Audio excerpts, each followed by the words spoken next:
नमस्कार साथियों, स्वागत है अपना अपने गौरव ज्ञान द्वारा यूट्यूब चैनल पर। ठीक है, जैसे अपने लास्ट जो क्लास रही थी वो श्वसन की रही थी। श्वसन के बारे में अपन ने पढ़ा था कि जो श्वसन जो है वो एक ऑक्सीकरण प्रोसेस है, जिसके अंदर जो खाद्य पदार्थ जो होते हैं उनका क्या होता है, ब्रेक डाउन होते हैं या टूटते हैं। ठीक है, ऑक्सीकरण होता है और जिसके द्वारा ऊर्जा का निर्माण होता है। फिर अपन ने श्वसन तंत्र के बारे में पढ़ा, मानव श्वसन तंत्र के बारे में पढ़ा। ठीक है, आज जो है अपना टॉपिक जो है वो है रक्त परिसंचरण, यानी रक्त जो है वो परिसंचरण कैसे होता है, कौन कौन सी चीजें जो है परिसंचरण के अंदर उपयोग में आती है, या कौन कौन से ऑर्गन जो है वो इसमें भागीदारी निभाते हैं। ठीक है, तो सबसे पहला जो है इसके अंदर देखा जाए तो रक्त परिसंचरण में सबसे इंपॉर्टेंट जो पार्ट है वो होता है रक्त। ठीक है, यानी ब्लड। ब्लड जो है वो अपने शरीर के अंदर जितने भी मेटाबॉलिक प्रोसेस होते हैं तो उनके करने में, या कैटाबॉलिक प्रोसेस में और एनाबॉलिक प्रोसेस के अंदर क्या करते हैं कि रक्त जो होते हैं वो वेस्टेज को बाहर निकालने में, ठीक है, यूजफुल सब्सटेंस को ले जाने में, यानी ये आने और ले जाने का काम करता है। यानी ट्रांसपोर्टेशन का काम जो होता है, परिवहन का काम जो होता है वो रक्त करता है। किसी भी पदार्थों को एक जगह से दूसरी जगह ले के जाने का काम कौन करता है, रक्त करता है। रक्त जो है पूरे शरीर के अंदर इसका एक जाल फैला हुआ रहता है। ठीक है, तो इसके देखो रक्त को पंप करने के लिए एक ऑर्गन की जरूरत पड़ती है जिसका नाम है हार्ट, हृदय। ठीक है, और दूसरा जो होता है उसको बहने के लिए पाइप की जरूरत पड़ती है, तो उनको बोलते हैं वेसल्स या वाहिका। ठीक है, जिनमें ये बहता है। ये तीन चीजें जो है वो इनमें जरूरी होती है परिसंचरण के अंदर। ठीक है, रक्त परिसंचरण के अंदर तीन चीजें, जिसमें हार्ट आता है, रुधिर आता है, और दूसरा जो आता है वो क्या आती है, उसमें ब्लड वेसल्स आती है। तो इसी के शुरुआत के साथ में अपन जो है वो सबसे पहले स्टार्ट करते रक्त परिसंचरण तंत्र। ठीक है, परिसंचरण का मतलब जो है वो है रक्त परिसंचरण की खोज जो है। परिसंचरण का मतलब जो होता है यानी घूमना, उसका सर्कुलेशन होना। ठीक है, यानी सर्कुलेट हो रही है, जहां से वापस आ रही है। ठीक है, वापस ये वहीं पर जाता है, तो पूरे बॉडी के अंदर क्या हो रहा है, इसका सर्कुलेशन हो रहा है, इसलिए इसको क्या बोला जाता है, सर्कुलेशन या सर्कुलेटरी सिस्टम भी है। सर्कुलेटरी क्या है, ये सिस्टम है, एक तंत्र है। ठीक है, परिसंचरण तंत्र। ठीक है, परिसंचरण तंत्र जो है उसके अंदर जो होता है वो ब्लड जो होता है वो घटकों को एक जगह से दूसरी जगह तक क्या करते हैं, लेके जाने का कार्य करता है। ठीक है, और इंपॉर्टेंट भी है ये। रक्त परिसंचरण तंत्र की खोज जो थी वो विलियम्स हार्वे ने की थी। विलियम्स हार्वे साइंटिस्ट थे जिन्होंने क्या की थी, रक्त परिसंचरण तंत्र की क्या की थी, खोज की थी, विलियम हार्वे। ठीक है, उसके बाद में इंपॉर्टेंट विलियम हार्वे, रक्त परिसंचरण तंत्र की खोज विलियम हार्वे ने की थी। ठीक है, और ब्लड ग्रुप जो है वो किसने दिया था, कॉल एंड स्टीनर ने दिया था। मानव रक्त परिसंचरण हमेशा एक निश्चित दिशा में होता है। देखो एक दिशीय होता है, कौन सा होता है ये, एक दिशीय होता है, एक दिशीय। ठीक है, यानी यूनिडायरेक्शनल, यूनिडायरेक्शनल होता है, यानी एक दिशा में ही जाएगा। कभी भी खून जो है कभी भी रिवर्स में कभी नहीं आता है। ठीक है, तो हमेशा एक दिशा में होता है, इसका फ्लो जो होगा वो एक ही दिशा में होगा और वापस घूम के वापस उधर ही आएगा। ठीक है, एक दिशा के अंदर, तो वो कई सारे मार्गों से या कई सारे ऑर्गनों से गुजरता हुआ वापस आता है। मानव परिसंचरण तंत्र के अगर भाग देखे जाए तो सबसे पहला अगर माने तो रक्त है, जिसको ले जाना है। दूसरा भाग माने पंप करने के लिए, तो ये इसका काम जो होता है वो पंप होता है। क्या होता है, पंपिंग का होता है, यानी ये क्या करता है, उसको पंप करने का काम करता है। दूसरा होता है अब जो है वो बहेगा। अब जो रुधिर जो है वो कहां पे जाएगा, यानी किस मार्ग से जाएगा, तो उसको बहने के लिए क्या चाहिए, वेसल्स की जरूरत पड़ती है। तो वेसल्स जो होती है वो तीन चीजें जो है वो परिसंचरण में भाग लेती है। एक तो होता है रक्त, दूसरा होता है हृदय, और तीसरा होता है वाहिका। ठीक है, रक्त लिक्विड जो कहा सकता है, अपन कह सकते हैं कि ये एक संयोजी उत्तक होता है। ठीक है, और जो है वो पाइप के अंदर या नलिकाओं के अंदर बहता है। ठीक है, नलिकाओं के अंदर बहने के कारण अपने अंदर ह्यूमन के अंदर कौन सा सिस्टम होता है, क्लोज सर्कुलेटरी सिस्टम होता है। कौन सा होता है, क्लोज सर्कुलेटरी सिस्टम होता है। ठीक है, क्लोज सर्कुलेटरी सिस्टम होता है। ठीक है, यानी बंद प्रकार का।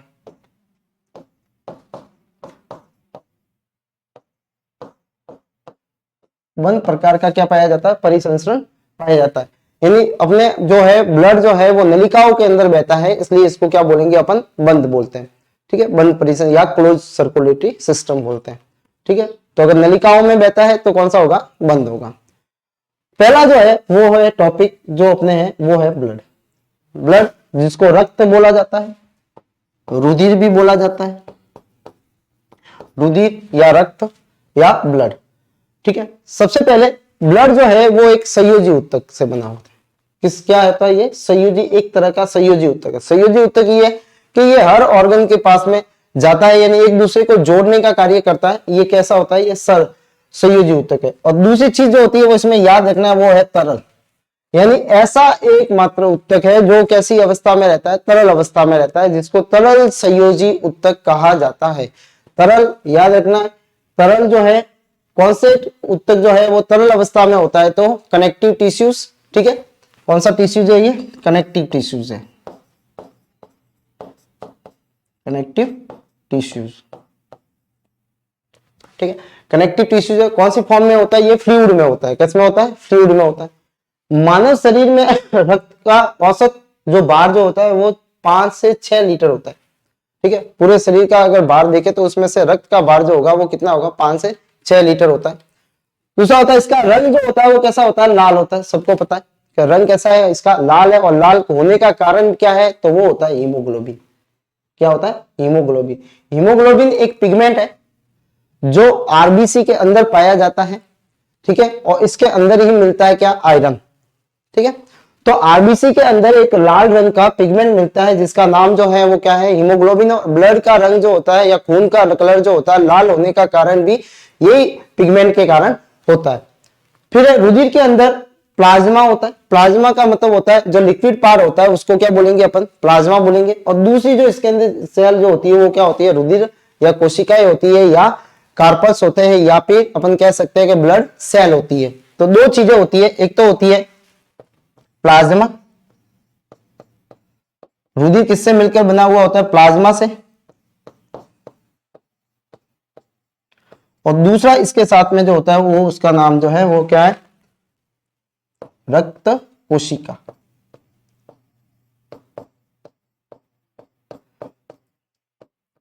डायग्राम में आप देख सकते हो कि एक ट्यूब है, ये वाहिका है, ब्लड वेसल्स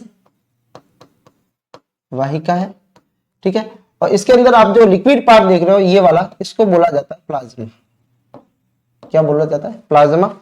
ठीक है, और ये आपको जो गोलाकार जो वगैरह जो संरचनाएं दिख रही है, संरचनाएं जो दिख रही है, ये क्या है, ये ब्लड सेल है। ये सब क्या है, ब्लड सेल है। ठीक है, तो रुधिर के अंदर दो पोर्शन होते हैं, एक तो होता है लिक्विड पोर्शन जिसको प्लाज्मा कहा जाता है।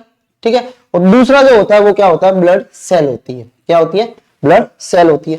तो ब्लड सेल और प्लाज्मा ये दो रूप जो होते हैं वो किसके हैं, रक्त के, यानी रक्त के दो कंपोनेंट से मिलकर बना हुआ होता है। लिक्विड पोर्शन को बोला जाता है क्या, प्लाज्मा। और जो सेल जो होती है जिसको अंदर, उसको क्या बोला जाता है, रक्त कोशिकाएं बोला जाता है, या रुधिर कोशिकाएं बोला जाता है।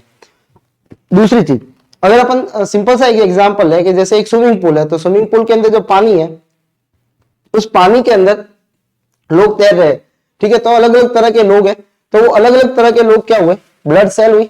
और जो प्लाज्मा यानी जो लिक्विड है, पानी जो है वो क्या हुआ, उसके अंदर प्लाज्मा है। ठीक है, लिक्विड पार्ट क्या है, उसके अंदर प्लाज्मा है। तो रुधिर जो है वो कनेक्टिव टिश्यूज है और लिक्विड कनेक्टिव टिश्यूज है। दूसरा जो होता है कि ये मानव के अंदर 5 से 6 लीटर इसका औसतन भार होता है। ठीक है, फिर है इसका रंग जो होता है वो लाल होता है, इसका कारण जो है हीमोग्लोबिन है। ठीक है, और प्लाज्मा और रुधिर कोशिकाओं से मिलकर बना हुआ होता है। रुधिर जो होता है वो दो प्लाज्मा और रुधिर कोशिकाओं से मिलकर बना हुआ होता है। प्लाज्मा जो होता है वो लिक्विड पार्ट होता है। जैसे आप देख रहे हो इसमें बहुत सारे स्ट्रक्चर बताए, जैसे ये लिक्विड पार्ट को इसने प्लाज्मा नाम दिया। फिर आपको ये लिम्फोसाइट भी बता रहे, न्यूट्रोफिल बता रहे, प्लेटलेट्स बता रहे हैं, इसिनोफिल्स बता रहे हैं, बेसोफिल्स बता रहे हैं, मोनोसाइट बता रहे हैं, एरिथ्रोसाइट बता रहे हैं। ये सब क्या है, जो नाम मैंने अभी बोले हैं, एरिथ्रोसाइट है, मोनोसाइट है, बेसोफिल है, इसिनोफिल है। ठीक है, प्लेटलेट्स है, न्यूट्रोफिल है, लिम्फोसाइट है। ये सारे जो है आरबीसी जो है, व्हाइट ब्लड सेल जो है। ठीक है, ये व्हाइट ब्लड सेल के भी कुछ पार्ट है इसके अंदर। तो यहाँ पे जो देखेंगे कि अपन जो ये नजर आ रहे हैं, ये रेड कलर के जो है वो आरबीसी है। ठीक है। बाकी जो है वो WBC है, और ये जो आपको दिख रहा है ये क्या है, प्लेटलेट्स है। ठीक है, तो ये प्लेटलेट्स जो होते हैं ये सारे जो है वो क्या है, ब्लड की सेल है। क्या है, ब्लड की सेल। फिर आपको व्हाइट कलर का जो चीज दिख रही है वो है इसके अंदर प्लाज्मा। वो कौन से पोर्शन में है, लिक्विड पोर्शन के अंदर होता है। तो सीधी सी बात है, अपने को याद रखना है कि जो प्लाज्मा जो है, रुधिर जो है, वो दो चीजों से मिलकर बना हुआ होता है। एक तो प्लाज्मा होता है जो लिक्विड पार्ट होता है, और दूसरा जो होता है उसके अंदर पाई जाने वाली कोशिकाएं हैं। ठीक है, दूसरा प्लाज्मा।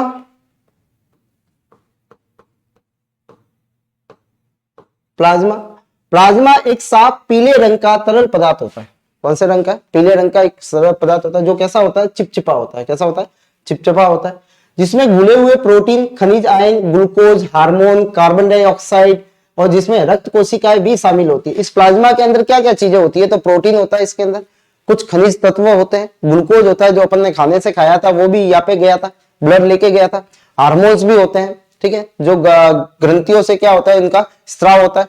ये सारी चीजें मिलके ये घुली हुई रहती है उसके अंदर। ठीक है, और वाह कहाँ पे होती है, और साथ साथ में इसमें क्या होती है, रक्त कोशिका होती है, जिसको अपन ने बोला WBC है, RBC है, ये वाली। प्लाज्मा का लगभग 90% हिस्सा जो होता है वो पानी होता है, यानी वाटर होता है। यानी 90% जो होता है वो इसके अंदर पानी होता है, प्लाज्मा के अंदर।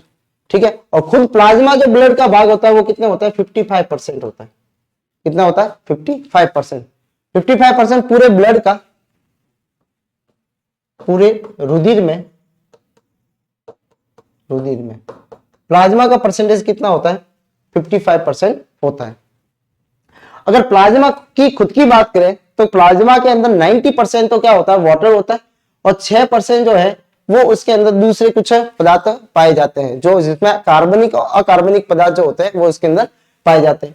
प्लाज्मा का प्रमुख रूप जो होता है वो होता है उसके अंदर प्रोटीन, जिसका नाम है एल्बुमिन। क्या होता है, एल्बुमिन नामक प्रोटीन जो होता है वो इसके अंदर पाया जाता है। ठीक है, इसको ऑस्मोटिक ब्लड प्रेशर को नियंत्रित करता है। ये परासरण रुधिर दाब को नियंत्रित करता है। यानी रुधिर का जो दाब जो होगा वो कैसा होगा, ठीक है, ये नियंत्रण कौन करता है, प्रोटीन करता है। ठीक है, ब्लड प्रेशर जो है वो प्रोटीन की मात्रा पे निर्भर करती है। ज्यादा हो गया गाढ़ा हो जाएगा, ठीक है, तो गाढ़ा होने से क्या हो गया, ब्लड प्रेशर हाई हो जाएगा। ठीक है, तो कम हो जाएगा तो फिर पतला हो जाएगा। तो ये प्रोटीन की ज्यादा और कम मात्रा जो होती है वो रुधिर के प्रेशर पे या ऑस्मोटिक ब्लड प्रेशर पे क्या करती है, निर्भर करती है या उसको इफेक्ट करती है। रक्त का पूरा द्रव का अगर हिस्सा ले, रक्त द्रव का, तो 55% हिस्सा जो होता है वो प्लाज्मा होता है, और 45% क्या मिलती है उसके अंदर, सेल मिलती है। क्या बोलती है, सेल मिलती है। एक औसतन मनुष्य के अंदर रक्त प्लाज्मा की कुल मात्रा जो होती है वो 2 से कितनी होती है, 2.7 से लगाकर 3 लीटर तक होती है। ठीक है, 5 से 6 लीटर पूरा रुधिर होता है। ठीक है, उसमें से 2 से 7 या 3 तक क्या होती है, ये कोशिकाएं, सॉरी लिक्विड पार्ट जो होता है वो पाया जाता है। ठीक है, तो प्लाज्मा में क्या याद रखना है, प्लाज्मा में सबसे पहले ये याद रखना है कि ये पीले रंग का तरल पदार्थ होता है, चिपचिपा होता है, इसमें प्रोटीन, खनिज लवण, ठीक है, ग्लूकोज, हार्मोन, कार्बन डाइऑक्साइड, और इसके साथ साथ में कोशिकाएं भी पाई जाती है। ठीक है, ये पूरे ब्लड का 90% हिस्सा जो होता है, सॉरी इसके अंदर प्लाज्मा के अंदर 90% हिस्सा जो होता है वो क्या होता है, जल होता है। बाकी 6% जो होते हैं वो क्या होते हैं, इसके अंदर प्रोटीन्स पाए जाते हैं। प्रोटीन की मात्रा, most of the main protein जो होता है वो होता है इसके अंदर एल्बुमिन। तो ध्यान रखना, एल्बुमिन। एल्बुमिन कौन सा प्रोटीन जो होता है, ये ब्लड के अंदर पाया जाता है। ठीक है, ये क्या करता है, ऑस्मोटिक प्रेशर यानी प्रासनीय रुधिर दाब जो है उसको नियंत्रित रखता है। ठीक है, पूरे ब्लड में प्लाज्मा का हिस्सा जो होगा वो 55% होता है। ठीक है, और लगभग ये कहते हैं कि 2 से 7, 2.7 या 3 लीटर तक प्लाज्मा पूरे रुधिर के अंदर होता है। ठीक है, यहां पे मैंने कुछ सेल बताई है। ब्लड स्टेम सेल जो बोन मैरो के अंदर होती है,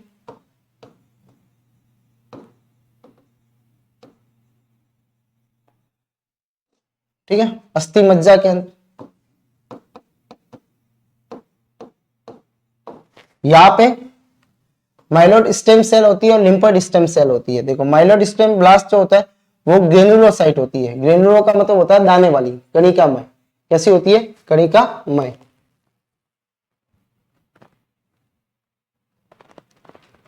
कैसी होगी, ये कणिकामय होती है। ठीक है, या आप देखोगे ग्रेनुलोसाइट जो है वो आगे जाके इसके 3 पार्ट है, इओसिनोफिल है, बेसोफिल है और न्यूट्रोफिल है। ठीक है, और साथ साथ में एक और सेल बनती है जिसका नाम है आरबीसी। तो पहली है आरबीसी, ठीक है, ये जो ग्रेनुलोसाइट है और दूसरी जो है अग्रेनुलोसाइट है। ठीक है, ये दोनों मिलके ये और ये होती है क्या, डब्ल्यूबीसी। ठीक है, क्या होती है, डब्ल्यूबीसी। और एक और सेल बनती है जिसका नाम है प्लेटलेट्स। ठीक है, कौन सी होती है, तीसरी जो होती है वो यही सेल बनाती है जिसका नाम होता है प्लेटलेट्स। ठीक है, यानी बिंबाणु होते हैं। ठीक है, जिनको अपन आगे अभी डिटेल्स में पढ़ेंगे। तो सीधी सी बात है कि रक्त कोशिकाओं के अंदर इनको 3 भागों के अंदर मैन बांटा गया है। ठीक है, ये पूरे रुधिर का कितना होता है, 45% होता है। ठीक है, इसके अंदर 3 तरह की कोशिकाएं पाई जाती है। कौन कौन सी है, एक तो है एरिथ्रोसाइट, ठीक है, या लाल रक्त कणिका, आरबीसी बोला जाता है, ध्यान रखना, एरिथ्रोसाइट आरबीसी को बोला जाता है। ठीक है, ल्यूकोसाइट डब्ल्यूबीसी को बोला जाता है, और थ्रोम्बोसाइट जो है वो प्लेटलेट्स या बिंबाणुओं को बोला जाता है, प्लेटलेट्स या बिंबाणु।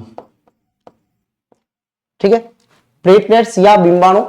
ठीक है, तो 3 तरह की रक्त कोशिका रक्त के अंदर पाई जाती है। पहला है एरिथ्रोसाइट, दूसरा जो है ल्यूकोसाइट और तीसरी जो है वो थ्रोम्बोसाइट। एरिथ्रोसाइट का दूसरा नाम है आरबीसी, जिसको बोलते हैं लाल रक्त कणिका, रेड ब्लड सेल।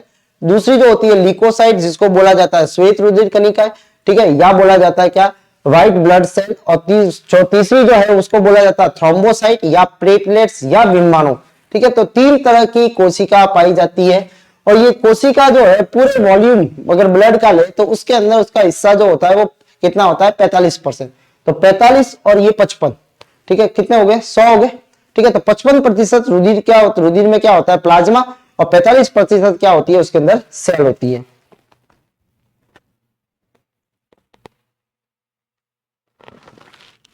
नेक्स्ट, सबसे पहला है एरिथ्रोसाइट। एरिथ्रोसाइट को आरबीसी बोला जाता है, ठीक है, जिसको बोला जाता है रेड ब्लड सेल। ठीक है, एरिथ्रोसाइट, एरिथ्रोसाइट आरबीसी। आरबीसी में देखा जाए तो आरबीसी जो है वो रक्त की मात्रा का लगभग 40 से 45% भाग होता है। ठीक है, और सबसे ज्यादा होता है, सबसे ज्यादा मात्रा में पाई जाती है, सबसे ज्यादा मात्रा में पाई जाती है। दूसरा जो है वो है लाल रक्त कणिकाओं का जीवन काल 120 दिन होता है। इंपोर्टेंट, कई बार पूछा भी जाता है। ठीक है, कि जीवन काल जो होता है आरबीसी का वो कितने होता है, तो 120 दिन का होता है। 120 दिन बाद वापस मर जाती है और उसकी जगह दूसरी बनती है। प्लिया वह अंग में नष्ट होती है, प्लिया, जिसको स्प्लीन बोला जाता है। क्या बोला जाता है, स्प्लीन, एस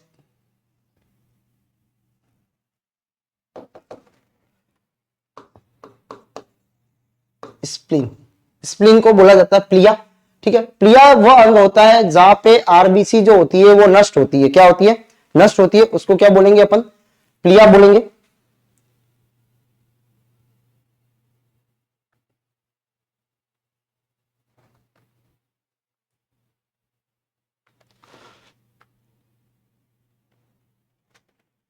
उसको क्या बोला जाएगा, प्लिया बोला जाएगा। प्लिया के अंदर जो है उसको स्प्लीन कहते हैं और वहां पे होती है आरबीसी नष्ट। ठीक है, इसलिए आरबीसी का कब्रिस्तान किसे बोला जाता है, तो प्लिया को बोला जाता है। क्या बोला जाता है, आरबीसी का कब्रिस्तान। तो इंपॉर्टेंट है कि आरबीसी का कब्रिस्तान किसे बोला जाता है, तो प्लिया को बोला जाता है, प्लिया या जिसको बोलेंगे अपन स्प्लीन। आरबीसी हीमोग्लोबिन में उपस्थित होने के कारण इसका रंग जो होता है, आरबीसी जो होता है उसके अंदर हीमोग्लोबिन वर्णक उपस्थित होने के कारण इसका रंग जो होता है वो कैसा होता है, लाल होता है, जिसमें लोह युक्त जटिल प्रोटीन होता है जो ऑक्सीजन लेता है। ठीक है, क्योंकि ऑक्सीजन को जोड़ने की क्षमता होती है। हीमोग्लोबिन एचबी, ठीक है, एचबी के अंदर क्या होता है, Fe आयरन। ठीक है, और ये आयरन किसको जोड़ता है, ऑक्सीजन को अपने साथ में जोड़ता है।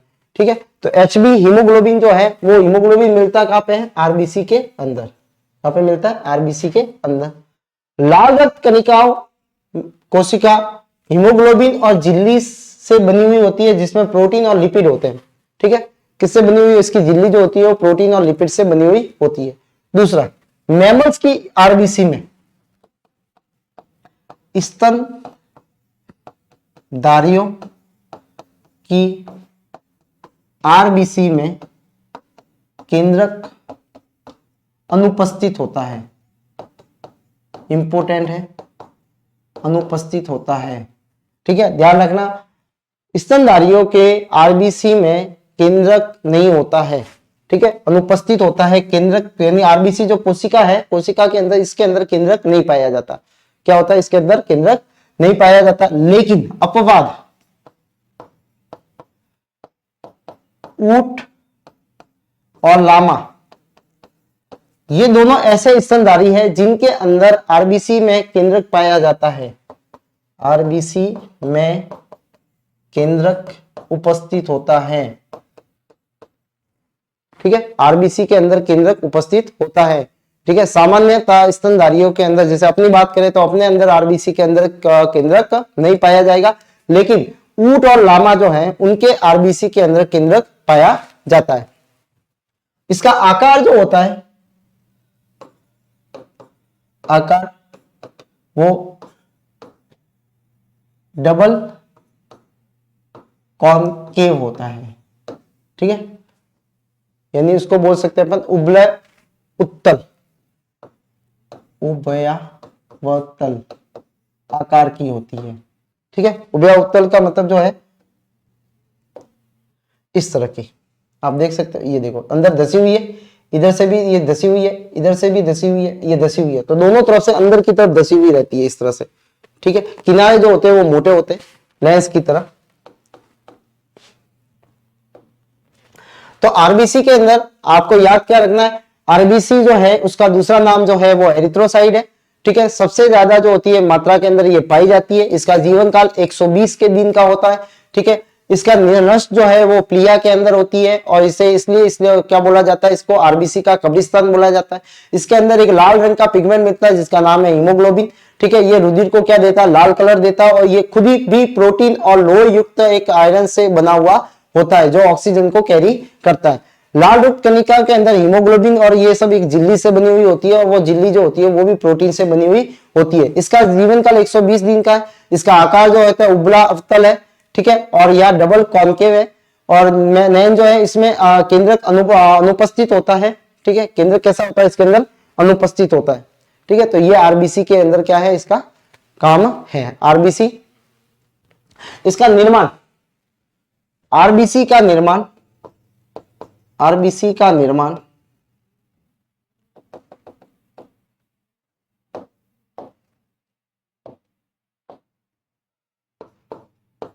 आरबीसी का निर्माण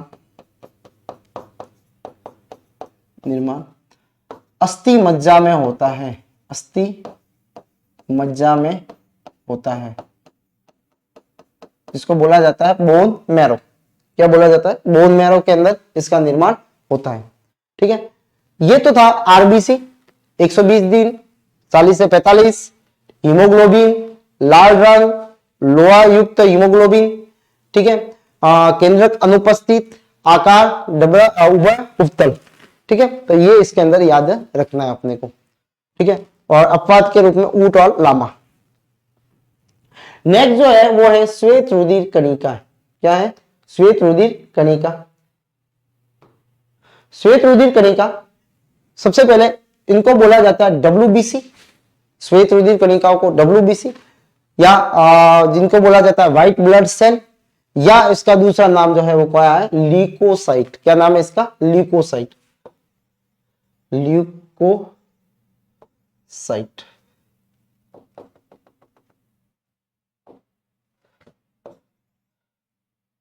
ल्यूकोसाइट, क्या नाम है इसका? ल्यूकोसाइट है, व्हाइट ब्लड सेल। ठीक है, इनकी संख्या सामान्यतः 6 से 8,000 प्रति mm क्यूब होती है। ठीक है, मिलीमीटर क्यूब होती है इसके अंदर।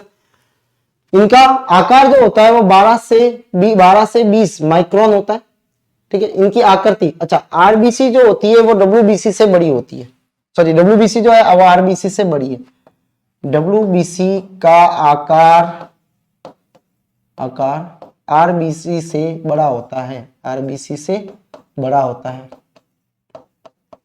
ठीक है, WBC का आकार जो होगा वो क्या होगा, RBC से बड़ा होता है।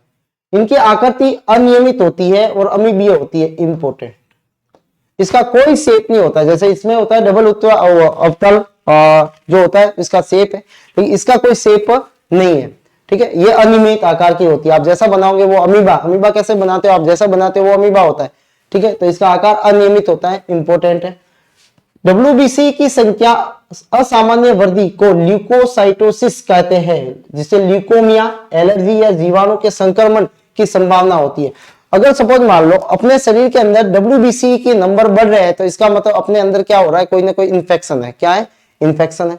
ठीक है, तो WBC का बढ़ना इसको बोला जाता है ल्यूकोसाइटोसिस। क्या बोला जाता है, ल्यूकोसाइटोसिस, जिसमें बोला जाता है ल्यूकेमिया या एलर्जी के कारण या जीवाणुओं के संक्रमण के कारण इनकी संख्या में असामान्य क्या होती है, वृद्धि होती है।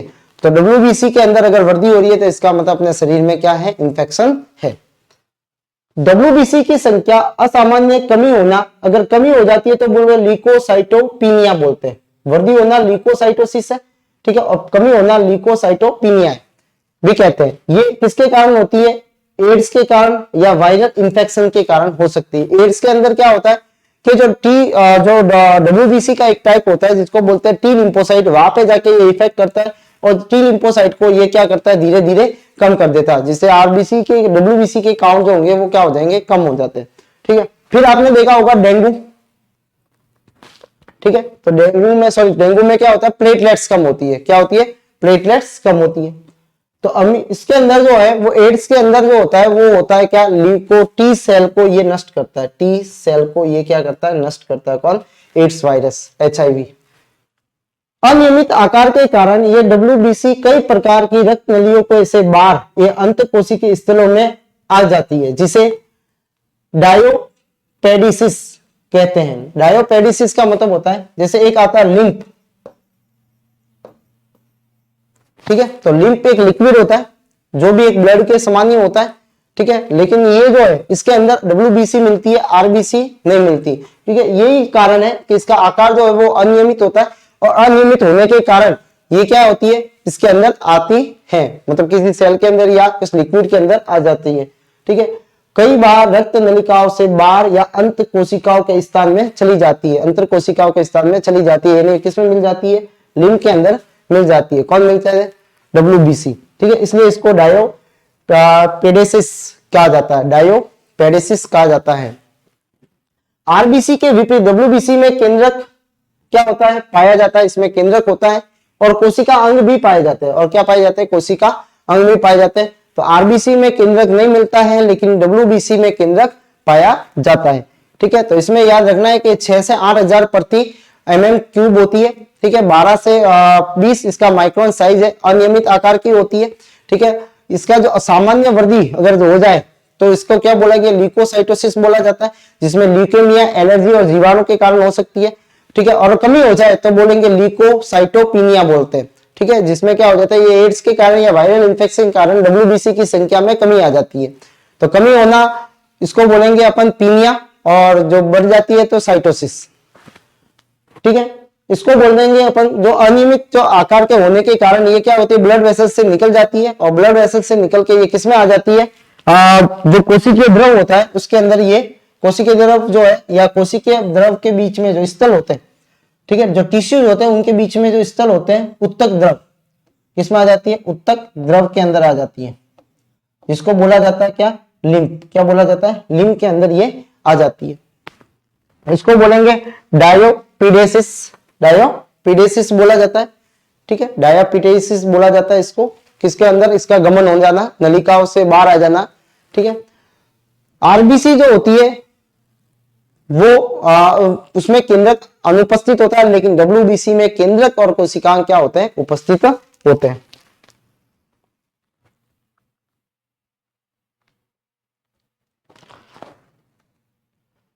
नेक्स्ट, अब WBC के अलग अलग प्रकार हैं। WBC को 2 भागों में बांटते हैं। एक तो अकणिक है, जिसको बोलेंगे अपन अग्रेनुअल, ग्रेनुअल, ठीक है। और दूसरा होता है कनिकामय, जिसको बोलते हैं ग्रेनुअल, ग्रेनुलोसाइट भी बोला जाता है, इसको ग्रेनुअल्स भी बोला जाता है। कण ऐसी कोशिका जिनके अंदर क्या मिलते हैं अपन, कण मिलते हैं, तो वो कणिकी होगी डब्ल्यूबीसी। और ऐसी डब्ल्यूबीसी जिनके अंदर कण, साइटोप्लाज्मा के अंदर कण नहीं पाए जाते, तो वो किस में आएगी, अकणिकामय में आएगी। ठीक है। अकणिका श्वेत रुधिर कणिका, इसमें केंद्रक बड़े आकार का होता है। इनके निर्माण में लसिका ग्रंथियां काम में आती है, इंपोर्टेंट। लसिका ग्रंथियां जो होती है वो यहाँ पे बनाती है, जिसको बोला जाता है लिम्फोटिक ग्लैंड, लिम्फेटिक ग्लैंड बोला जाता है। इनका कोशिका द्रव स्वच्छ होता है, देखिए कणिका रहित होती है, इसमें कणिकाएं नहीं पाई जाती है। केंद्रक बड़ा होता है, कणिका नहीं है, कि इसलिए इसको क्या बोला जाता है, अकणिका। ठीक है। इस तरह से इसके अंदर जो हो गया, केंद्रक बड़ा होता है लेकिन कण इसके अंदर नहीं पाए जाते। ठीक है। तो इसको क्या बोला जाता है, अपने कणिकामय बोला जाएगा। नेक्स्ट है, इसके अंतर्गत जो होती है लिम्फोसाइट और मोनोसाइट, दो चीजें आती है, यानी दो सेल, और इसको दो भागों के अंदर बांटा है कि इसमें दो तरह की सेल होती है जो ये कणिका अकणिकामय होती है। एक तो होती है लिम्फोसाइट, इंपोर्टेंट है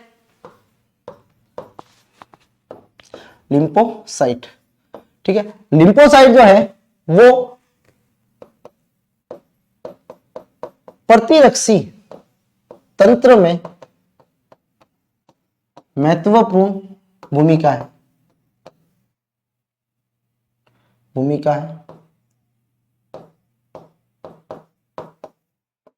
ठीक है। प्रतिरक्षी के निर्माण में यही काम आती है। ठीक है। कोई एंटीबॉडीज बनानी हो तो कौन बनाती है, लिम्फोसाइट बनाती है। कौन बनाती है, लिम्फोसाइट। डब्ल्यूबीसी में इसकी मात्रा 20 से 25 होती है। ये अगतिशील यानी अभक्षाणु होती है। ठीक है। यानी कैसी होती है, अभक्षाणु होती है, भक्षण नहीं करती है ये, लेकिन उसको क्रिया करके उसको मारती जरूर है। संक्रमण के समय एंटीबॉडी या प्रतिरक्षी के निर्माण में काम आती है, इंपोर्टेंट, वेरी वेरी इंपोर्टेंट। ठीक है। तो प्रतिरक्षी में ये क्या करती है, प्रतिरक्षी तंत्र के अंदर एंटीबॉडीज बनाने का काम करती है, या प्रतिरक्षी के निर्माण में ये भागीदारी देती है। ये सबसे छोटी होती है, डब्ल्यूबीसी में सबसे छोटी सी कोशिकाएं होगी वो कौन सी होती है, लिम्फोसाइट होती है। और ये दो तरह की होती है, एक तो होती है बी लिम्फोसाइट और एक होती है टी लिम्फोसाइट। बी लिम्फोसाइट और टी लिम्फोसाइट। बी लिम्फोसाइट बनाती है एंटीबॉडी, ठीक है। और ये इसमें करती है क्या, हेल्प। तो टी जो है वो हेल्पर सेल है, ठीक है। और बी जो है वो क्या करती है, एंटीबॉडी या प्रतिरक्षी बनाती है। क्या बोलेंगे इसको, प्रतिरक्षी। तो प्रतिरक्षी का निर्माण जो है वो कौन करती है, बी लिम्फोसाइट करती है। ठीक है। तो लिम्फोसाइट जो है, मैंने सीधी सी बात है, अकणिकामय जो होती है उन डब्ल्यूबीसी को दो भागों में बांटा है। पहला है कणिकामय और दूसरा जो होता है अकणिकामय। कणिकामय जो इसमें कण आते हैं, यानी साइटोप्लाज्मा में कण मिलते हैं तो वो कणिकामय हुई, जिसमें कण नहीं मिलते वो अकणिकामय हुई। अकणिकामय जिसको अग्रेनुलोसाइट बोला जाता है, अग्रेनुलोसाइट बोला जाता है, या अग्रेनुलस सेल भी बोला जाता है। ठीक है। इनका आकार बड़ा होता है, ठीक है। इनमें लसिका ग्रंथियों से इसका निर्माण निर्माण होता है, ठीक है। इसका कोशिका द्रव स्वच्छ होता है और कणिका रहित होता है, सीधी सी बात है। और इसमें दो तरह की सेल आती है, एक तो आती है लिम्फोसाइट और दूसरी आती है मोनोसाइट। लिम्फोसाइट इंपोर्टेंट है किसके अंदर, प्रतिरक्षी तंत्र के अंदर, क्योंकि यही बनाती है क्या, प्रतिरक्षी या एंटीबॉडीज का निर्माण करती है। जब भी कोई जीवाणु या पैथोजीन जिसे कह सकते हैं अपन, अपने शरीर के अंदर जब भी प्रवेश करता है तो अपनी जो लिम्फोसाइट जो सिस्टम होता है, ये लिम्फोसाइट सिस्टम क्या करता है, उसमें लिम्फ जो होती है, बी लिम्फोसाइट और टी लिम्फोसाइट, वो उस प्रतिरक्षी के स्ट्रक्चर को देख के उसके अगेंस्ट में क्या बनाती है, एंटीबॉडीज बनाती है। और वही एंटीबॉडीज क्या करेगी, प्रतिरक्षी को नष्ट कर देती है। ठीक है। और ये बनाने का काम बी लिम्फोसाइट का होता है, और टी लिम्फोसाइट जो होती है वो हेल्पर होती है। अभी जैसे इससे पहले आया था कि एड्स जो होता है, जिसके अंदर क्या हो जाती है, इसकी कमी हो जाती है, ठीक है, जिसको ल्यूकोसाइटोपिनिया बोला जाता है। ल्यूकोसाइटोपिनिया एड्स के कारण होता है। तो एड्स में होता क्या है कि ये टी लिम्फोसाइट इफेक्टेड हो जाती है, इसकी संख्या कम हो जाती है। और सीधी सी बात है, जब इसकी संख्या कम हो जाएगी तो ये हेल्प नहीं करेगी किसके अंदर, एंटीबॉडी के निर्माण के अंदर। तो उस व्यक्ति के अंदर जिसको एड्स हो चुका है, तो उस व्यक्ति के अंदर जो प्रतिरक्षी तंत्र जो होगा वो कम हो जाएगा। क्यों, क्योंकि इफेक्टेड कौन हुआ, ये नहीं है। अब ये नहीं है तो ये नहीं बनेगा, ये काम नहीं करेगी, क्योंकि ये इसमें हेल्प कर रहा है। ठीक है, जैसे एक हलवाई होता है तो हलवाई जो होता है वो अकेला खाना नहीं बनाता, उसके साथ में कई हेल्पर होते हैं। ठीक है, तो हेल्पर अगर नहीं होंगे तो हलवाई जो होती है वो बारातियों के लिए खाना नहीं बना सकता, क्योंकि हेल्पर होना जरूरी है। तो सीधी सी बात है, तो खाना नहीं बनेगा। तो यहाँ पे भी वही है कि बी लिम्फोसाइट जो है वो क्या हुआ, यहाँ पे जो प्रतिरक्षी का निर्माण कर रहा है हलवाई है, लेकिन ये इसके हेल्पर है। ये हेल्पर नहीं होंगे तो ये एंटीबॉडीज का निर्माण नहीं करेगा। ठीक है, तो एंटीबॉडीज का निर्माण या प्रतिरक्षी का निर्माण जो होता है वो बी लिम्फोसाइट करता है। ठीक है, तो लिम्फोसाइट का महत्वपूर्ण भूमिका होती है किसके अंदर, प्रतिरक्षी तंत्र के अंदर। नेक्स्ट है मोनोसाइट। इसमें केंद्रक जो होता है वो घोड़े की नाल के जैसा होता है, यानी केंद्रक जो होगा वो इस तरह से होता है। केंद्रक जो होता है वो घोड़े की नाल के जैसा होता है। इसमें कुल मात्रा में WBC का केवल 2 से 10% जो होता है वो ये होते हैं, ये गतिशील होते हैं। ठीक है, एंटीजन का भक्षण करते हैं, ध्यान रखना इंपॉर्टेंट। मोनोसाइट का काम होता है क्या, एंटीजन का भक्षण करना। क्या काम होता है, एंटीजन का भक्षण करना। मोनोसाइट्स जो होते हैं वो क्या करते हैं, एंटीबॉडीज को, एंटीजन जो होते हैं, एंटीजन का मतलब क्या है, एंटीजन का मतलब होता है जिनको बोला जाता है पैथोजिन, पैथोजिन बोला जाता है, यानी कह सकते हैं अपन रोगाणु, जिनसे रोग फैलता है वो रोगाणु जो होते हैं उनको एंटीजन कहा जाता है, यानी फॉरेन पार्टिकल्स। ठीक है, जो बाहर से आने हुए जो पदार्थ जो है उनको वो क्या होंगे, अपने लिए एंटीजन होंगे। ये बड़े आकार की होती है, सबसे बड़े आकार की कौन सी है, ठीक है, वो कौन सी होती है, मोनोसाइट होती है। कौन सी होती है, मोनोसाइट। मोनोसाइट कैसी है, सबसे बड़े आकार की होती है। अब एक कणिकामय, कणिकामय जिनके साइटोप्लाज्मा के अंदर अगर सेल है तो उनके सेल के अंदर क्या मिलते हैं, कण मिलते हैं।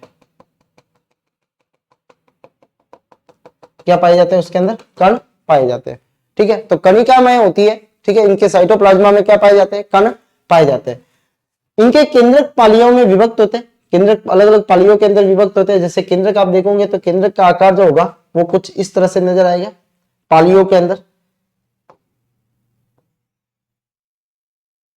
इस तरह। ठीक है, इनका निर्माण अस्थि मज्जा में होता है, ध्यान रखना, इसका निर्माण जो है वो अस्थि मज्जा में होता है। इनकी कोशिका द्रव में विशेष कण पाए जाते हैं। इनके अंतर्गत आती है इयोसिनोफिल, जिसको एसिडोफिलम या ऑक्सीफिलस भी बोला जाता है। ठीक है, दूसरी जो आती है वो आती है बेसोफिल, और तीसरी जो आती है वो न्यूट्रोफिल है। तो ये भी कणिकामय को 3 भागों के अंदर बांटा गया है, और कणिकामय को 2 भागों के अंदर बांटा गया है। ठीक है, 2 भाग कौन कौन से, मोनोसाइट और लिम्फोसाइट। और इसके अंदर जो आते हैं वो 3 आते हैं, इयोसिनोफिल, बेसोफिल एंड न्यूट्रोफिल।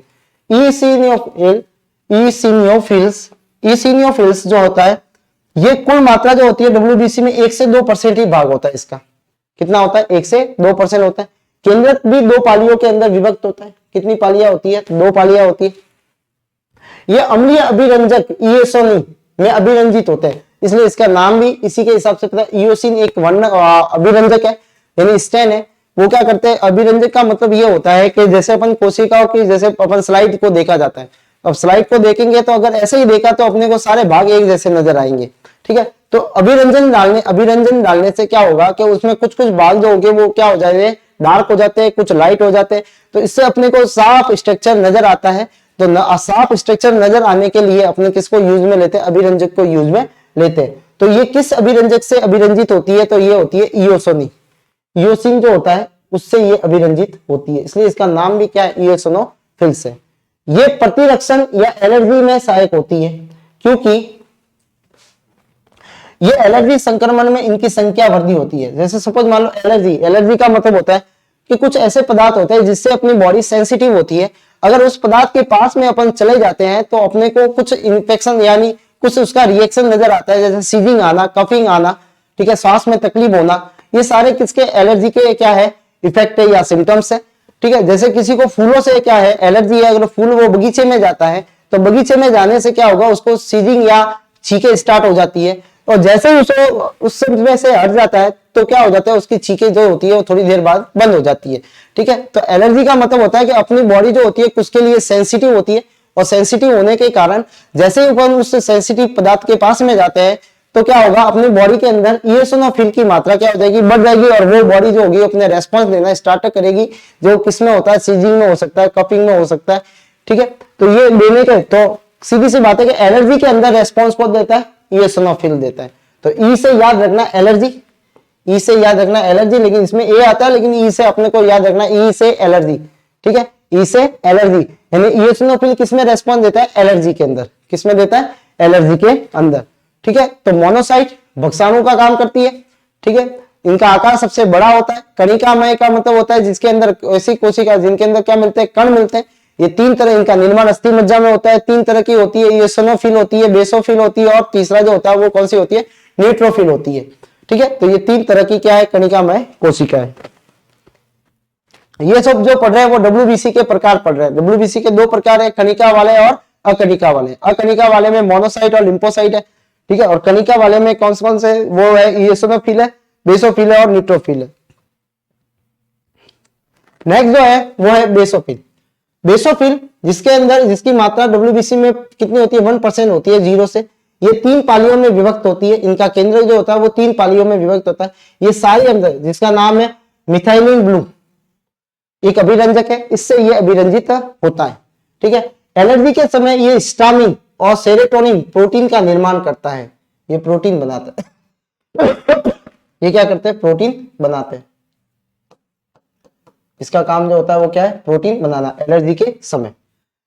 तीसरा जो है वो है न्यूट्रोफिल। न्यूट्रोफिल का काम क्या होता है, ये इंपॉर्टेंट है, ये भी करेगी कौन सी, नेचुरल किलर भी बोला जाता है इसको, ठीक है। ये क्या करती है कि कोई भी जीवाणु, जैसे सीधी सी बात है, अपने बॉडी के अंदर जैसे बैक्टीरिया अंदर गया, बैक्टीरिया जैसे अंदर जाता है तो पहले क्या होता है कि पहले जो फाइट करेगा वो इससे करेगा, किससे करेगा, न्यूट्रोफिल से, मोनोसाइट से करेगा, ठीक है। अगर इनसे नहीं मरता है वो बैक्टीरिया, तो फिर अपना लिम्फोसाइट सिस्टम काम करता है। कौन सा करता है, लिम्फोसाइट सिस्टम काम करता है, यानी लिम्फोसाइट काम करेगी सेल, जो बी और टी पढ़ा था ना वो, ठीक है। तो पहले काम कौन करता है, ये न्यूट्रोफिल करता है। इनसे नहीं होता है तो फिर वो करेंगे, ठीक है। ये आते हैं इनेट सिस्टम में, यानी अपना इम्यूनिटी सिस्टम दो तरह का होता है। एक तो इनेट होता है, स्वाभाविक होता है, यानी पहले उसको रोकना, जीवाणुओं को अंदर एंट्री आने से रोकना, ठीक है। ये काम जो होता है इनेट में आता है, जिसमें ये भी आती है, ठीक है। और दूसरा काम जो होता है वो होता है एक्वायर्ड, जिसके अंदर आता है लिम्फोसाइट, जो क्या करेगा, एंटीबॉडीज का निर्माण करेगा या प्रतिरक्षी का निर्माण करेगा। तो सबसे पहले फाइट जो होगा, कोई भी जीवाणु अपने शरीर में प्रवेश करता है तो सबसे पहले किससे लड़ेगा, वो न्यूट्रोफिल से लड़ेगा। इसकी मात्रा 60 से 65% है। देखो ज्यादा मात्रा में ये सर्वाधिक होती है, सबसे ज्यादा होती है, इंपॉर्टेंट है। सबसे ज्यादा अपने डब्ल्यूबीसी में कौन सा टाइप के होती है, वो होती है न्यूट्रोफिल्स होती है। केंद्र 5 या अधिक पालियों के अंदर विभक्त होता है। इसके केंद्र बहुपालित होती है। कैसी होती है, मल्टीलोबल्स होती है, इंपॉर्टेंट। कणिका या अम्लीय क्षारीय अभिरंजक में, दोनों अम्लीय या क्षारीय दोनों अभिरंजक में से क्या होती है, अभिरंजित होती है, यानी कलर आता है। ये मैक्रोफेजेज होती है, मतलब खाने वाली होती है, ठीक है। संक्रमण के समय ये कोशिकाओं की संख्या में वृद्धि हो जाती है। अगर अपने बॉडी के अंदर कोई संक्रमण हो रहा है तो इनकी संख्या क्या हो जाएगी, बढ़ जाएगी, ठीक है। लिंक परीक्षण में भी इसकी अहम भूमिका रहती है, इंपॉर्टेंट। तो लिंक में अगर लिंक परीक्षण कर रहे हैं तो किसमें, न्यूट्रोफिल को देखा जाता है, ठीक है। तो इसमें भी अहम भूमिका है इसके अंदर, ठीक है। दूसरा तो संक्रमण के समय इसकी वृद्धि होती है, ये बक्साणु का काम करती है।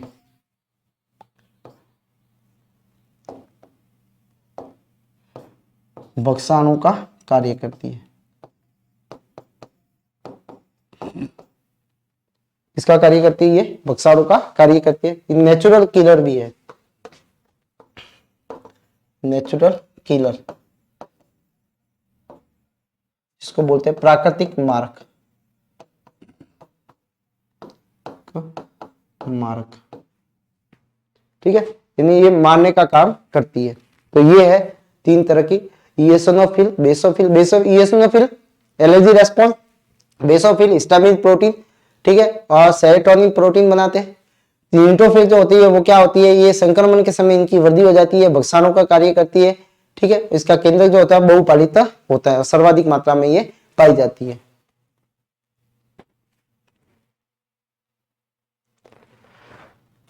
अब एक कुछ फैक्ट, लिम्फोसाइट, इनका उत्पादन लिम्फ ग्रंथियां, थाइमस ग्लैंड, देखो थाइमस एक ग्लैंड होती है जो शिशुओं के अंदर पाई जाती है, लेकिन जैसे जैसे अपन बड़े हो जाते हैं थाइमस ग्लैंड का आकार जो होता है वो कैसा हो जाता है, छोटा हो जाता है और कार्य करना बंद कर देता है। तो ये केवल बचपन में मिलती है, ठीक है। प्लिया के अंदर, दूसरा आंतों के अंदर पियर एंड पेचेस जो होते हैं वहां पे, एवं अस्थि मज्जा के अंदर, इंपॉर्टेंट, ठीक है। तो पहला लिम्फ जो बनती है वो लिम्फ ग्रंथियों से बनती है, ठीक है। लिम्फोसाइट कहाँ से बनती है? लिम्फ ग्रंथियों से। मेन काम तो ये बनाते हैं। फिर ये अस्थि मज्जा भी बना सकती है, थाइमस ग्लैंड भी बनाती है, लेकिन ये शिशुओं के अंदर,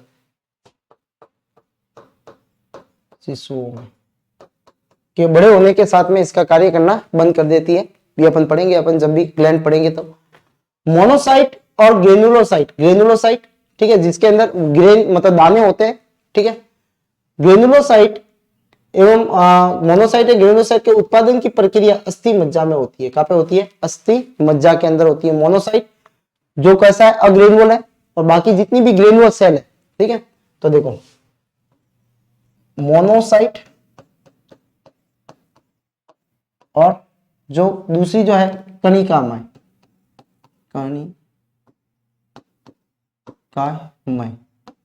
कणिकामय जो कोशिका है, ठीक है, उन दोनों का निर्माण जो होता है, या उन दोनों का निर्माण जो होता है वो क्या होता है? अस्थि मज्जा में। लेकिन लिम्फोसाइट का निर्माण जो होता है वो क्या होता है? मेन जो होता है वो क्या होता है? लिम्फ ग्रंथियों के अंदर होता है। डब्ल्यूबीसी का उत्पादन ल्यूकोपोएसिस कहा जाता है। इंपोर्टेंट, ल्यूकोपोएसिस क्या है? ल्यूकोपोएसिस डब्ल्यूबीसी के निर्माण की प्रक्रिया को क्या बोला जाता है? ल्यूकोपोएसिस बोला जाता है, ठीक है। ल्यूकोसाइटोसिस जो है वो क्या होती है? उसकी संख्या बढ़ जाती है, और ल्यूकोपिनोसिस, ठीक है, जिसके अंदर क्या हो जाती है? उसकी संख्या कम हो जाती है। लिम्फोसाइट कई वर्षों तक जिंदा रहती है। मोनोसाइट कुछ घंटे के लिए होती है, एक दिन से भी कम। और ग्रेनुलोसाइट जिसके अंदर इओसिनोफिल, बेसोफिल, ठीक है, और न्यूट्रोफिल, ये तीनों आती है, तो वो उसका जीवन काल कितना होता है? 7 से 10 दिन का होता है, ठीक है। तो ये है अपने डब्ल्यूबीसी के प्रकार। तो डब्ल्यूबीसी में अपन ने क्या पढ़ा? डब्ल्यूबीसी के अंदर 2 प्रकार पढ़े, एक तो है कणिकामय, अकणिकामय, और दूसरा जो है वो है कणिकामय, कणिकामय, ठीक है। अकणिकामय में कौन सा पढ़ा अपन ने? मोनोसाइट, और दूसरा इसके साथ में जो पढ़ा है वो क्या है? लिम्फोसाइट, ठीक है। लिम्फोसाइट के भी कितने प्रकार है? 2। कौन कौन सी? बी और टी। कणिकामय में कौन सा पढ़ा अपन ने? 3 पढ़ी, ठीक है। इओसिनोफिल, दूसरा है वो है बेसोफिल, बेसोफिल्स, ठीक है, और तीसरा जो है वो क्या है? न्यूट्रोफिल, न्यूट्रोफिल्स,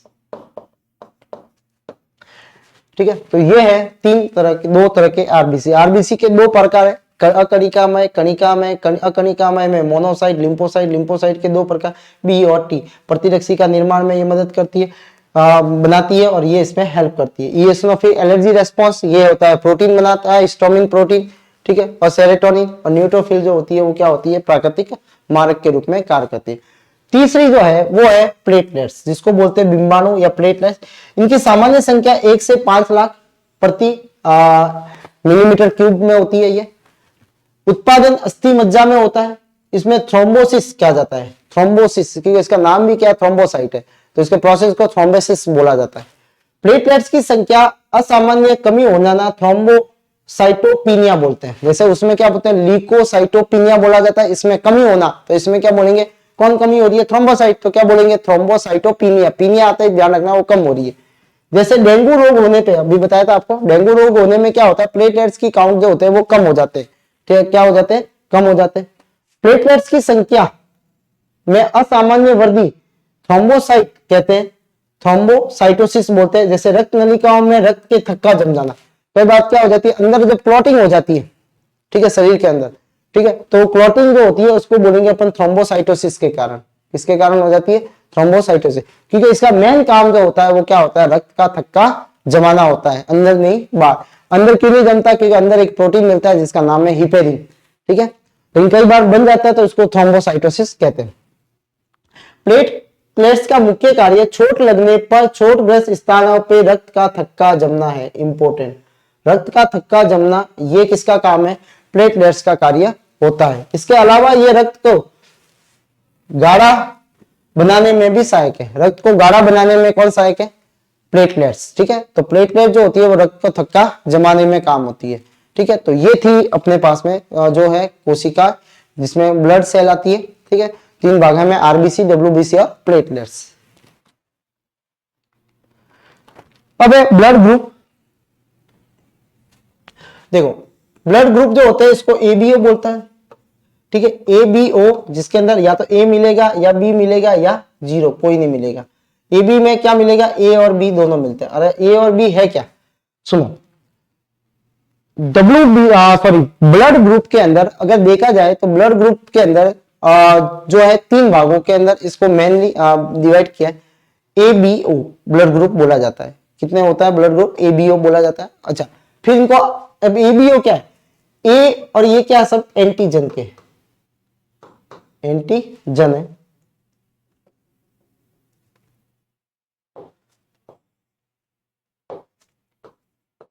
एंटीजन,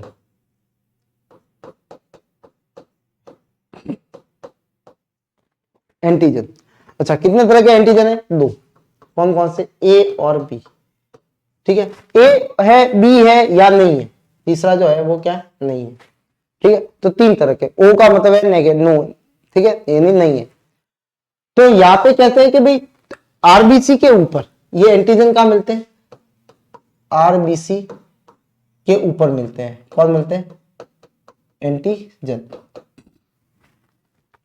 ठीक है। आरबीसी के सतह पर अगर ए मिलता है तो उसका ब्लड ग्रुप ए है, बी मिलता है तो उसका ब्लड ग्रुप बी है, ए बी मिलता है तो उसका ब्लड ग्रुप ए बी है, और नहीं मिलता है तो उसका ब्लड ग्रुप क्या है, ओ है। यानी एंटीजन अगर उपस्थित है, एंटीजन अगर उपस्थित है, ठीक है, तो वहां पे अपन देखेंगे कि एंटीजन कौन सा है, ए है तो उसका ब्लड ग्रुप ए है। अगर उसमें ब्लड ग्रुप में बी एंटीजन है तो बी है। अगर ए बी दोनों है तो उसका ब्लड ग्रुप ए बी होगा। और उसका ब्लड ग्रुप क्या है, अगर नहीं है, कोई एंटीजन नहीं है, तो उसका ब्लड ग्रुप क्या होगा, ओ होगा, यानी उसमें नहीं होता है। सबसे पहले इंपॉर्टेंट, ब्लड ग्रुप की खोज किसने की थी, कार्ल लैंडस्टीनर ने रक्त समूह के बारे में बताया था। उन्होंने बताया कि ए बी ओ रक्त समूह की खोज की थी। किसने, ए बी ओ, ठीक है। ए बी रक्त समूह के बारे में डी कॉस्टेलो स्टैनली ने बताया था। डी कॉस्टेलो, ठीक है, कॉस्टेलो और स्टैनली, ठीक है, इसने इसको बताया था, किसको, ए बी ब्लड ग्रुप को, ठीक है। अब समझना इसको क्या है, देखो ये है एंटीजन जो मिलते हैं आरबीसी के ऊपर, आरबीसी, ठीक है। अच्छा जिसकी बॉडी के अंदर अगर कोई व्यक्ति है उसका ब्लड ग्रुप ए है तो उसके अंदर एंटीजन ए होगा। लेकिन अगर वो जब बाहर से कोई ले आएगा ब्लड ग्रुप तो ब्लड से उसके सेम नहीं है तो उसके अगेंस्ट में उसके प्रतिरक्षी जो बनती है उसका नाम क्या, बी है। ध्यान रखना, एंटीजन याद रखने का सिंपल तरीका यह है कि सीधा याद रखना कि ब्लड ग्रुप जो होगा उसके अंदर उसका ग्रुप एंटीजन वही होगा, ठीक है। ए में एंटीजन सेम है, बी में भी एंटीजन सेम है और ए बी में एंटीजन सेम है। ओ का मतलब जीरो, जीरो का मतलब एंटीजन नहीं है, ठीक है। अब इसका उल्टा, एंटीबॉडी हमेशा उल्टे की बनेगी, खुद के लिए तो वो बनाएगा नहीं। अगर मैं खुद को खुद ही मारूं तो फिर वो तो मारूंगा नहीं, ठीक है। ए जो है वो क्या है, जो खुद एंटीबॉडी अगर ए बनाएगा तब तो खुद ही क्या हो जाएगा, कोगुलेट हो जाएगा, यानी जम जाएगा, ठीक है। लेकिन यहाँ पे देखेंगे कि ए जो है वो क्या बना रहा है, बी बना रहा है, यानी आप बी बना सकता है क्योंकि ए और बी का मिलान नहीं है। बी जो है वो कौन से बनाएगा, वो ए बनाएगा। तो ये ध्यान रखना, एंटीबॉडी हमेशा उल्टी होती है। ए बी में कोई नहीं होता, ये इंपॉर्टेंट याद रखना है कि ए बी के अंदर कोई एंटीबॉडीज नहीं होती है, ठीक है। और बी के अंदर जो होती है, ओ के अंदर दोनों होती है। कौन सी होती है, ए और बी होती है। अब सिंपल सी बात है, अगर सपोज मान लो ए ब्लड ग्रुप वाला जो है बी वाले को देता है, ठीक है, ए ग्रुप वाला बी वाले को अगर खून देता है तो ए का क्या देखा जाएगा, एंटीजन देखा जाएगा, देने वाले का क्या देखा जाता है, एंटीजन। तो इसका एंटीजन कौन सा, ए है, ठीक है। अच्छा लेने वाले में क्या देखा जाएगा, उसका एंटीबॉडी, कि उसमें एंटीबॉडी कौन सी बनती है, एंटीबॉडी। तो एंटीबॉडी कौन सी बनती है, तो इसमें कौन सी बनती है, ए बनती है। बी वाले में कौन सी बनती है, ए बनती है। और ए और ए दोनों कैसे हो गए, सेम हो गए। और सेम होते ही क्या होगा, इसका स्कंदन हो जाएगा, ठीक है। क्या हो जाएगा, इसका स्कंदन हो जाएगा, कोगुलेशन हो जाएगा। ए और बी, ए में कौन सा देखा जाएगा, ए को देखा जाएगा एंटीजन को, बी में कौन सा देखा जाएगा उसके एंटीबॉडी को। तो देने वाले का क्या देखा जाता है एंटीजन और लेने वाले का एंटीबॉडी। ठीक है, अब देखो अपन देखते ओ को, अगर ए वाला खून जो है वो ओ को देता है तो ए वाले में कौन सा देखा जाएगा इसका एंटीजन, एंटीजन कौन सा इसका ए है। ठीक है, और लेने वाले में क्या देखा जाएगा एंटीबॉडी, एंटीबॉडी। तो इसमें कौन सी एंटीबॉडी है, ए और बी दोनों है। अच्छा, ए और बी दोनों है तो ए और ए दोनों मिलके क्या हो जाएगा इसका स्कंदन हो जाएगा, मतलब ए वाला ओ को खून नहीं दे सकता, ये इसको नहीं दे सकता, ए वाला भी बी को खून नहीं दे सकता, ए वाला भी बी को खून नहीं दे सकता। ठीक है, लेकिन अगर अपन ए बी की बात करें, ए बी, ठीक है, अगर ए वाला अगर खून जो है ए बी को देता है तो दे सकता है कि नहीं दे सकता। अच्छा, देने वाले की क्या देखी जाएगी एंटीजन, लेने वाले में क्या देखा जाएगा एंटीबॉडी। एंटीबॉडी इसके अंदर कोई होती ही नहीं है, एंटीबॉडी इसके अंदर नहीं होती है, और नहीं होती है तो सीधी बात है ये आसानी से इसके अंदर चला जा सकता है। तो ये जा सकता है क्योंकि उसके अगेंस्ट में कोई एंटीबॉडी नहीं आ रही है, मानने वाला ही कोई नहीं आ रहा है, इसमें ए के अंदर ए बी के अंदर मानने वाला कोई होता ही नहीं है, तो ए बी जो है वो सबसे खून ले सकता है। तो सर्वत्र जो ग्राही होता है वो ए बी होता है, और देने वाला ओ जो होता है इसके अंदर कोई एंटीजन नहीं होती, तो ओ जो है वो सबको खून दे सकता है, क्योंकि देने वाले में क्या देखा जाता है एंटीजन, लेने वाले का क्या देखा जाता है एंटीबॉडी। ठीक है, तो यहाँ पे ओ जो है वो दे रहा है, ठीक है, ओ दे रहा है तो ओ के अंदर एंटीजन कौन सी है देने वाले के, कोई नहीं है, तो कोई नहीं है तो सीधी सी बात है वो किसी भी बॉडी में जाएगा तो उसके अगेंस्ट में एंटीजन के अगेंस्ट में एंटीबॉडी बनती है, एंटीजन जो आ जाता है एंटीजन के अगेंस्ट में क्या बनती है एंटीबॉडी बनती है, एंटीबॉडी बनती है। जब एंटीजन अपने बॉडी के अंदर आता है तो उसके अगेंस्ट में क्या बनती है, ये बनती है एंटीबॉडी बनती है, प्रतिरक्षी बनती है। अब एंटीजन है ही नहीं तो एंटीबॉडी बनेगी नहीं, एंटीबॉडी बनेगी नहीं। ठीक है, तो ओ जो है उसके अंदर एंटीजन होता ही नहीं है, तो ओ जो है वो सबको खून दे सकता है, ओ जो है वो सबको खून दे सकता है। ए बी जो है वो सबसे खून ले सकता है, तो ए बी क्या हुआ सर्वत्र दाता, और ए ओ जो है वो क्या हुआ सर्वत्र सॉरी ओ जो है वो सर्वत्र दाता है, और ए बी जो है सर्वत्र क्या है ग्राही है, यूनिवर्सल रिसेप्टेंट है। ठीक है, ओ जो है यूनिवर्सल डोनर है। तो ये होता है ब्लड ग्रुप। ब्लड ग्रुप की खोज कॉर्लाइन स्टीनर ने की थी, ए बी ब्लड ग्रुप की डी कॉस्टेलो और स्टैनली ने इसको खोज की थी।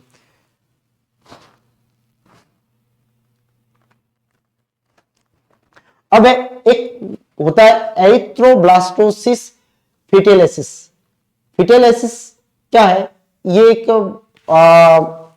कह सकते हैं कि अपन जब भी प्रेगनेंसी होती है तो अगर प्रेगनेंसी में क्या होता है एक आता है आरएस फैक्टर। देखो ध्यान रखना आरएस फैक्टर क्या है, पहले ये हुआ था कि अगर ए वाले का खून अगर ए वाले को ही दे दिया, पहले हुआ कि भाई ए वाले का खून अगर ए वाले को ही देता है तो भी क्या हो जाता है उसका स्कंदन हो जाता है, यानी कोगुलेशन हो जाता है। तो देखा कि भाई ये ऐसा हुआ क्यों, जब सेम खून है तो भी ऐसा क्यों हुआ। तो बाद में पता लगा कि इसके अंदर जो एंटीजन ए और बी तो होते ही है, इसके अलावा भी एक एंटीजन और होता है जिसको नाम क्या दिया आरएस फैक्टर। क्या नाम दिया आरएस फैक्टर नाम दिया या आरएस कारक नाम दिया। तो ध्यान रखना ये भी एक तरह का क्या है एंटीजन है, और ये भी कहां मिलता है आरबीसी के सरफेस के ऊपर मिलता है। ठीक है, तो ए बी के अलावा तीसरा जो खोज हुई थी वो किसकी हुई थी आरएस फैक्टर की हुई थी, और सबसे पहले इसको रिसस मकाका बंदर में खोजा गया था, ठीक है, किसमें खोजा था इसको रिसस मकाका। ठीक है, मकाका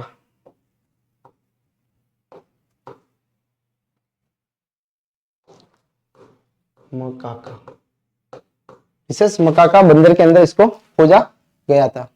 ठीक है, नर अगर आरएस पॉजिटिव है और मादा जो है वो आरएस नेगेटिव है तो इनके मध्य होने वाले विवाह को निषेध माना जाता है। क्या माना जाएगा निषेध माना जाएगा। ठीक है, माता का रुधिर अगर आरएस पॉजिटिव नेगेटिव है और शिशु का है वो क्या आरएस पॉजिटिव है, तो सुनना ये मदर है,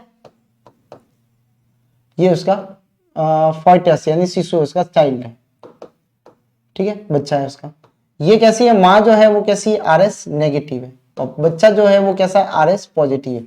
नेगेटिव का मतलब अच्छा आरएस नेगेटिव का मतलब ये होता है कि जिसके अंदर आरएस नहीं है, यानी कोई इसके अंदर एंटीजन नहीं है, ठीक है, तो वो नेगेटिव में आएगा। आरएस नहीं है तो नेगेटिव है, आरएस है तो पॉजिटिव है, ठीक है, इसलिए इसका नाम पता है A B positive, A B negative. अच्छा मैं लिखता हूं ए बी पॉजिटिव तो इसका मतलब क्या है, इसमें आरएस है, ठीक है, और ए बी नेगेटिव अगर लिखता हूं तो क्या है, इसमें आरएस फैक्टर नहीं है। आरएस वाला जैसे ही जाता है तो इनके बीच में, मां के बीच में एक होती है झिल्ली जिसको बोलते हैं अपन प्लेसेंटा, प्लेसेंटा,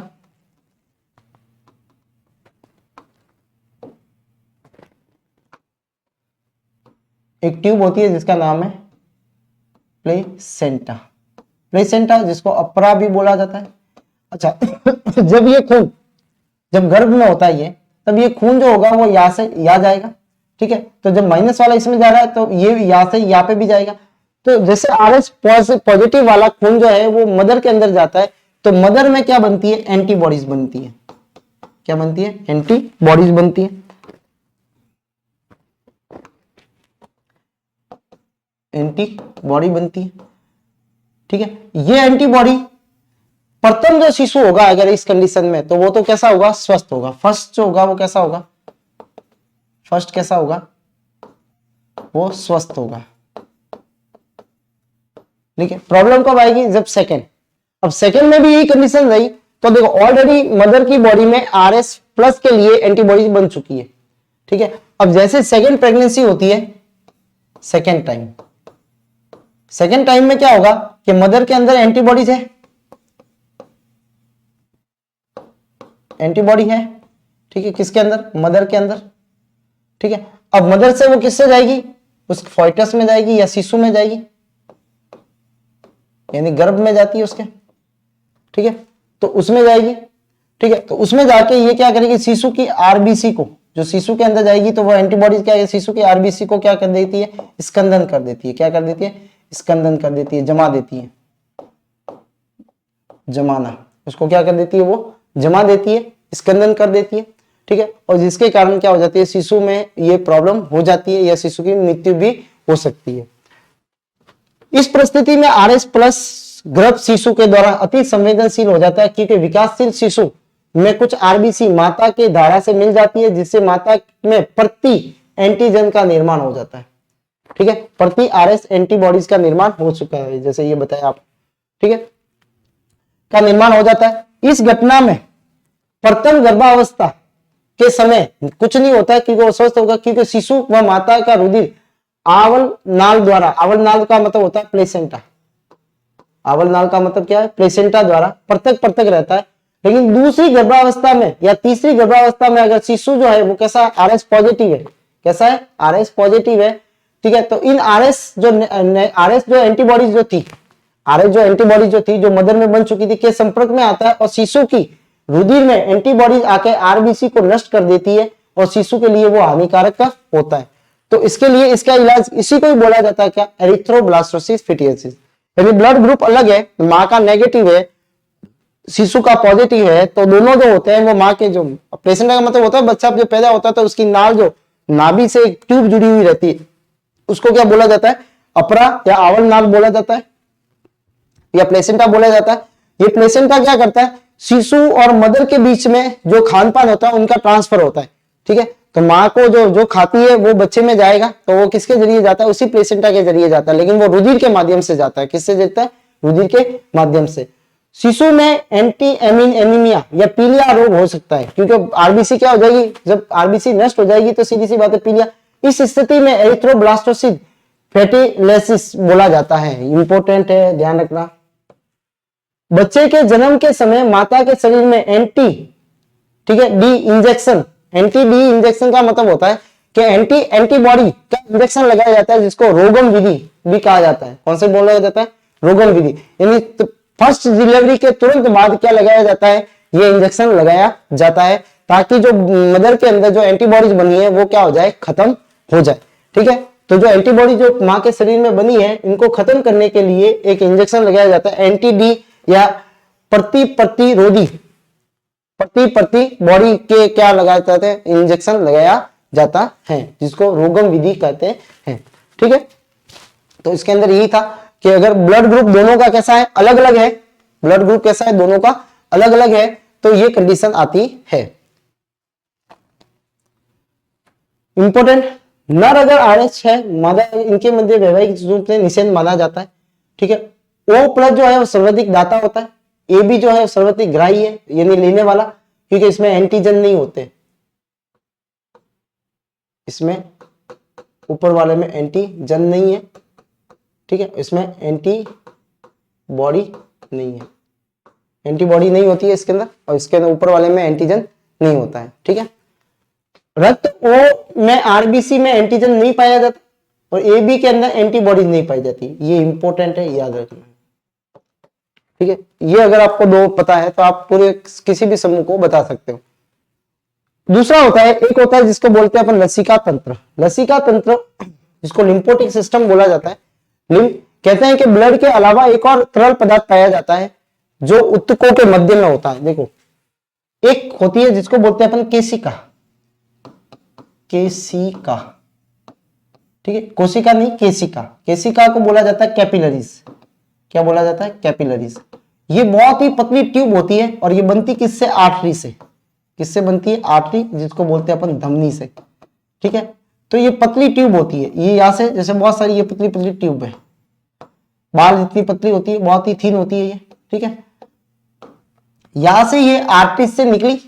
ठीक है, और ये बहुत सारी, क्योंकि हर जगह धमनी नहीं जा सकती, धमनी बहुत बड़ी होती है, तो बड़ी वो होती है तो हर जगह टिश्यूज के अंदर नहीं जा सकती, तो वहां पे उनको छोटा होना पड़ता है। जैसे एक गली है, गली में ट्रक नहीं आ सकता, तो वहां पे सामान लाना है या ऑटो में लाना पड़ेगा, बाइक पे लाना पड़ेगा, किसी में भी लाना पड़ेगा।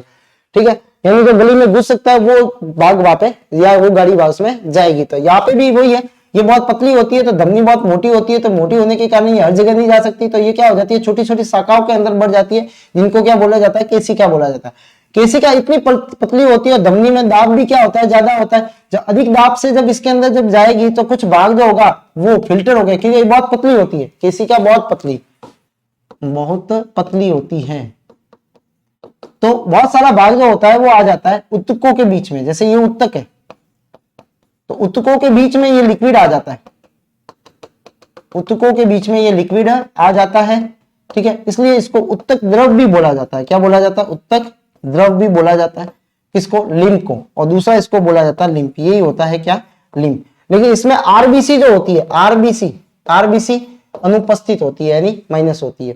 ठीक है, तो ऊतक लसिका द्रव क्या होता है कि लसिका एक तंत्र है जो लसिका द्रव होता है उसको पूरा सर्कुलेट करती है बॉडी के अंदर। एक जिस तरह से ब्लड सर्कुलेटरी सिस्टम होता है उसी तरह से लसिका सिस्टम भी होता है। ठीक है, तो ये क्या करती है? लसिका बनती किससे? ये केशिका से बनती है। ठीक है, जब आर्टरी जो होती है, आर्टरी से खून नहीं जा, आर्टरी हर भाग में नहीं जा सकती या धमनी हर भाग में नहीं जा सकती, तो ये क्या हो जाती है? पतली पतली शाखाओं के अंदर बढ़ जाती है, जिनको केशिका बोला जाता है। और ये केशिका में दाब अधिक होने के कारण कुछ भाग जो होता है वो ब्लड का प्लाज्मा के रूप में कहा जाता है, नीचे आ जाता है, जिनके अंदर आरबीसी नहीं आती, कोशिका सेल इसके अंदर नहीं आती है। ठीक है, आरबीसी नहीं आती है तो इसका कलर जो होता है वो कैसा होता है? लाल नहीं होता है। ठीक है, तो लसिका का कलर जो होता है वो लाल नहीं होता है। इसका दूसरा नाम क्या है? इसको ऊतक द्रव भी बोलते हैं, क्योंकि ये कहां पे आ जाते हैं? ऊतक के अंदर आ जाते हैं। ठीक है, ये होती है कौन सी? सीरा होती है। ठीक है, जिसको वेन बोला जाता है। क्या बोला जाता है? वेन। अंत में ये भी एक वेसल बनाती है जिसको बोलते हैं लिम्फेटिक वेसल्स। लिम्फेटिक वेसल्स होती है। ठीक है, वेसल्स, ये वेसल्स वापस जाके किसमें जुड़ जाती है? वेन के अंदर। लिम्फेटिक वेसल किसमें जुड़ती है? अंत में वेन में। तो खून आया, आर्टरी से आया, इसमें गया, वापस इसमें जुड़ गया, ये भी आगे चल के वेन में ही जाती है। ये भी किसमें जाती है? वेन में जाती है। और ये भी वापस किसमें जा रहा है? वेन में जा रहा है। ठीक है, तो ये पूरा एक लिम्फेटिक सिस्टम की तरह काम करता है। ठीक है, तो समझ में आ चुका होगा कि जो ब्लड होता है उसी से ये भाग बनता है, जिसको बोला जाता है लिम्फ। मनुष्य में लसिका तंत्र, लसिका कोशिकाएं होती है, लसिका वाहिनी होती है, लसिका ग्रंथियां होती है। ठीक है, ये रक्त कोशिका या कोशिकाओं के बीच में मध्यस्थ का कार्य करती हैं। ये रंगीन तरल पदार्थ होता है क्योंकि इसमें डब्ल्यूबीसी उपस्थित होती है, लेकिन आरबीसी अनुपस्थित होती है। आरबीसी कैसी होती है? इसके अंदर माइनस होती है। ठीक है, इसका रंगीन होता है, तरल होता है। ये रासायनिक संगठन में ऊतक द्रव के समान होता है। ऊतक द्रव जो होता है उसके जैसा ही है ये, लेकिन इसमें O2 वो पोषक पदार्थों की क्या होती है? कमी होती है, और उत्सर्गी पदार्थों में CO2 की अधिकता होती है। ठीक है, कि ऑक्सीजन जो होगी, जो यहाँ आएगी, वो तो इसमें चली जाएगी, ऊतकों के अंदर, कोशिकाओं के अंदर उपयोग में हो जाएगी, और यहाँ पे क्या बनेगी? CO2 बनेगी, और CO2 किसमें आ जाएगी? देखो, इसके अंदर ऑक्सीजन तो क्या हो जाएगी? O2 अगर बाहर है तो वो तो आ जाएगी, इसमें तो कमी होगी। O2 बाहर है तो वो क्या होगी? इसके अंदर कमी होगी। इसके अंदर क्या बनेगी, CO2 बनेगी, और CO2 बनेगी तो बाहर चली जाएगी, तो इसमें CO2 की क्या हो जाती है, अधिकता हो जाती है। ठीक है, फिर है लसिका के कार्य, ये पोषक तत्व हार्मोनों के वाहक के रूप में कार्य करता है। इसको एक्स्ट्रा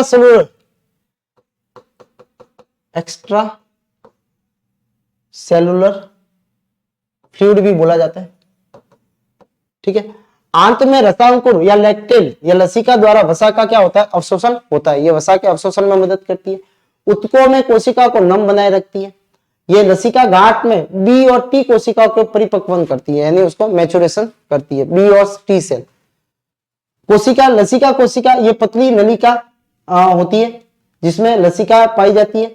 छोटी आंत में रसांकुरों के बीच में पाए जाने वाले ऐसी कोशिका को लैक्टियलेस या वसा अवशोषण कहलाते हैं। ठीक है, यानी क्या बोलते हैं, ये वसा का क्या करती है, अवशोषण करती है। तो इसका दूसरा कार्य क्या, वसा का अवशोषण करना। ये परिपक्व करती है, यानी प्रतिरक्षी के निर्माण में भी मदद करती है, प्रतिरक्षी निर्माण में। ठीक है, लसिका कोशिका लसिका के बड़े बड़े आकारों में लसिका वाहिनियों में पहुंच जाते हैं। कहां पे पहुंच जाते हैं, लिम्फेटिक वेसल्स में। और लिम्फेटिक वेसल अंत में किसमें जुड़ती है, सीरा में। किसमें जुड़ जाती है, सीरा में, अंत में जुड़ जाती है, अंत में जुड़ती है। कौन कौन सी, लसिका ग्रंथियों में टी लिम्फोसाइट और बी लिम्फोसाइट का निर्माण होता है। इंपोर्टेंट, अभी मैंने लिखवाया भी था ऊपर जब अपन लिम्फोसाइट पढ़ रहे थे। ठीक है, तो टी लिम्फोसाइट और बी लिम्फोसाइट का निर्माण जो होता है वो लसिका ग्रंथियों से होता है। टी लिम्फोसाइट जो बाहरी पदार्थों के आक्रमण कोशिकाओं के रूप में कार्य करता है, और बी लिम्फोसाइट क्या बनाती है, एंटीबॉडीज को बनाने में काम में आता है। ठीक है, तो ये था एक लिम्फेटिक सिस्टम जिसके अंदर याद रखना कि एक्स्ट्रा सेलुलर द्रव को सहायक करने में ये सहायता होती है। लैक्टेटेल्स होते हैं जिसमें क्या होता है, वसा का ये अवशोषण करते हैं, और इन कोशिका को लैक्टेलेस कोशिकाएं भी बोला जाता है। ठीक है, और ये इसमें लसिका गांठ होती है, यानी इनको लसिका गांठ को बोलते हैं लिम्फेटिक नोड बोला जाता है, लिम्फेटिक नोड बोला जाता है। और ये लिम्फेटिक नोड जो होता है यहाँ पे बनती है टी लिम्फोसाइट और बी लिम्फोसाइट का निर्माण होता है। ठीक है, तो ये था आज की क्लास ब्लड के बारे में, WBC, RBC, प्लेटलेट्स। ठीक है, फिर अपन ने पढ़ा ब्लड ग्रुप के बारे में, फिर RS फैक्टर के बारे में, और फिर लास्ट में पढ़ा अपने लसिका तंत्र के बारे में। ठीक है, तो आज की क्लास में इतना ही, धन्यवाद।